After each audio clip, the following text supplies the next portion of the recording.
A familiar sight for troops who served in Afghanistan. The heavily protected Mastiff vehicles here working alongside the Challenger tanks move into position outside the training village on Salisbury Plain. This may only be an exercise, but the soldiers from 4 Rifles are ready to hunt down their enemy. First man, when you head to that right-hand corner. Yeah. Okay. This is the first time the soldiers have operated with these vehicles.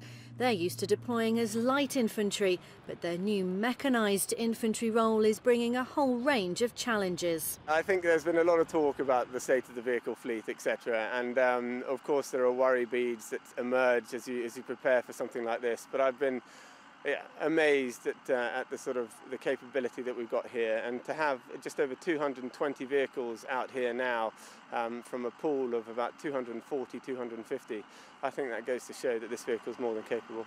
The biggest thing is just working out the Mastiffs that we've got as a platoon level were used differently in Afghanistan. They're very much patrol vehicles used on the sandy tracks, and to give a presence and an awareness of the troops on the ground. I think on Salisbury Plain is a much different environment, so we're just trying to work out exactly how they will be deployed in more of a conventional sense. Recent events in Paris have brought home the threat levels to all soldiers and the reality of their new high readiness stance, but it's also helping them focus. Guys just really want to be involved and do what they can to help out whoever it might be, whether that's internationally or on UK soil as well. They just want to be deployed and used to the capabilities that they have. These soldiers could form part of the government's planned strike brigades for the future, announced in last week's SDSR to fight terrorism. Today they're using the TES system, Tactical Engagement Simulation, which uses laser transmitters so they can assess how many casualties they take. Once out of the vehicles, the soldiers are operating in a much more familiar way, in small sections on foot, hunting out the enemy and engaging them in the gunfights you can hear going on around me.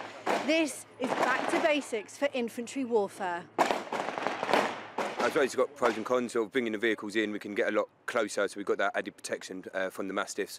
However, the downside to it, the Mastiff is such a large target itself, so we don't want to bring the Mastiffs too close into the urban environment or leaving them static in the urban environment. So it's just trying to find that happy medium. The soldiers have brought in a new fight light approach, meaning they only take essential kit. A lot of lads are carrying a lot less kit, sort of leaving day sacks with the vehicles, just carrying what's needed for the operation itself so you can go back to the vehicle. But yeah, it makes fighting in this sort of environment a lot easier. Where's Turkey? This is uncharted territory for the riflemen, and the exercise is creating a new doctrine in how to operate for the future. They're learning lessons from comrades in the Fusiliers and Royal Tank Regiment as they must learn to deploy as a combined armoured force. The great advantage they've got in the Mastiffs is that they can sort of keep up with an armoured battle group better as long as they've got tracks to go on. The difficulty is they can't keep up with us across country, so they obviously still need to dismount and come in that way if they're going to be in the urban environment. This exercise was more than 6 months in the planning, but by the time the soldiers head back to camp, they must be competent and capable to deploy anywhere, any time, at just a moment's notice. Kaija Larke, Forces News on Salisbury Plain.